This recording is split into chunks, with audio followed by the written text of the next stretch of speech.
अस्सलाम वालेकुम नाज़रीन, खैबर खां अब्दुल हई शौक़ जी ख़बर ॾींदा हलूं।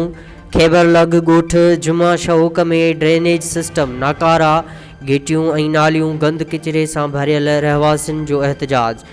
तमाम थोड़ा दो तमाम मेहरबानी करे तकलीफ़ करे इतने पता इन ड्रेनेज पे तमाम काफ़ी वक्त थियो है असो तमाम नाकारा के ऑफिसर भी हिते अचनि ही कोन जिनके अस काफ़ी शिकायतूं भी ॾिनियूं आहिनि। हाणे तव्हां पाण रूबरू ॾिठा आहियो तो केतिरो असांखे तकलीफ़ है।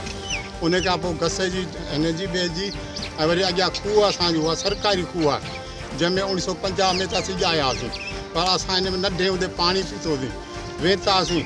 अॼु ॻोठाणा रहीम जेको हुनखे दरबदर कयो वेठो आहे ऐं उहो बि असांजो गस बंदि कयो वेठो आहे। महिरबानी कयो आऊं DC साहब के, कमिश्नर साहब के, AC साहब के ऐं वस वारा जेके बि अमलदार ऑफिसर आहिनि उन्हनि खे अपील कंदुसि तो ही रहीम के तव्हां चओ पंहिंजो रोडो खणी वञे, पंहिंजी मिटी खणी वञे जी ॻोठाणा आज़ादु थी हलनि। ऐं उन खां बैद में ही दुकान आहे, उते धारिया माण्हू अचनि था, गैर मज़हब जा माण्हू था। असां हिनखे काफ़ी शिकायत बाबा ही धारिया माण्हू न आणियो, गैर मज़हब जा न आणियो पाण, छो त असांजा मदरसा बि आहिनि, असांजूं नियाणियूं मदरसे में अचनि थियूं वञनि थियूं। धारिया माण्हू उते दुकान ते टेंगियूं बीठा आहिनि, इहा सही ॻाल्हि न आहे, असां मुनासिबु कान्हे। चवां बस वारा अमलदार खे चवां थो तो महिरबानी करे असांजो जेको ही मुतालबो आहे पूरो कयो। 18 ॾींहं असांजो गस तमामु ख़राबु थी वियो आहे, जंहिं करे असांखे तकलीफ़ एतिरी चइजी आहे, न असांजो को ढोर हली सघे थो, न इंसानु हली सघे थो। अॻियां बि गस बंदि आहिनि, नाली सॼी यकी ॻोठ खां वठी गटर ताईं यकी नाली असांजी ख़राबु आहे, जंहिंमें एॾी असांखे मुश्किलात, एॾी असांखे तकलीफ़ थी वई आहे जे तमामु चवण खां ॻाल्हि हद ई आहे। असां तमामु घणियूं तकलीफ़ दाहूं कयूं आहिनि, घणियूं था चऊं, पर केरु ॿुधण वारो ई कोन्हे, को चवण वारो ई कंहिंखे जाम थाऊं, पर उहो पाण असांखे जंहिं हाल खे ॾिसे पियो, पाण उहो ॾिसे पियो, सम्झे पियो ॻाल्हि खे, पर माठि आहे बसि कंहिंखे चवे कोन थो। होॾां अॻियां असांजे तमामु तकलीफ़, गाॾी अघो सघो बीमार सीमार माण्हू गाॾी का खणणु ईंदी आहे, उन खे उते जा कान्हे, ऐं को रेड़ो गॾ गाॾो थो बीहे उन लाइ उते जॻह कान्हे के बसि महिरबानी करे असांजो हेठां फर्श पको आहे, रुगो महिरबानी करे पंहिंजो इहो किन खणे, इहो फर्श असांजो हेठां पको आहे, तमामु बिल्कुलु बंदि पिया आहिनि ऐं गॾ गाॾियूं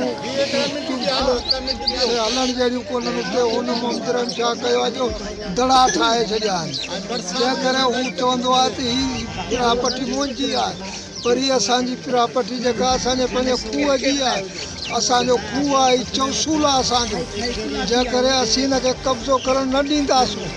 सो महिरबानी करे जेके बि वस जा अमलदार आहिनि उहे अची ॾिसनि ऐं उहे ॾिसी जांच कनि पंहिंजो उनखे। खैबर लग ॻोठ जुमा शौक़ जे रहवासियुनि जो चवणु आहे त ड्रेनेज सिस्टम काफ़ी अरसे खां नाकारा हुजण जे करे घिटियूं पाणीअ सां भरियल आहिनि, ॻोठ गंद किचिरे जो ढेर बणियल आहे, गंदगीअ जे करे मच्छरनि जो आज़ार पिणु वधी वियो आहे, मुख़्तलिफ़ बीमारियुनि फैलजण जो बि पिणु ख़दशो आहे।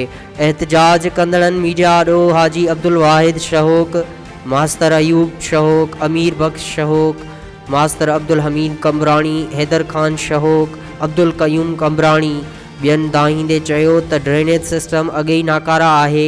वरी हिन ॻोठ जो बाअसर मोहम्मद रहीम शौक़ पंहिंजे ड्राहियल घर जो किचिरो नालियुनि ऐं ॻोठ जे चौक ते किचिरो उछलाए ढेर करे छॾियो आहे, जंहिं सबबु ॻोठ जे नंढड़नि ॿारनि, तोड़े औरतुनि ऐं पोढ़नि मर्दनि खे अचु वञ जी सख़्तु मुश्किलात खे मुंहुं ॾियणो पवे थो।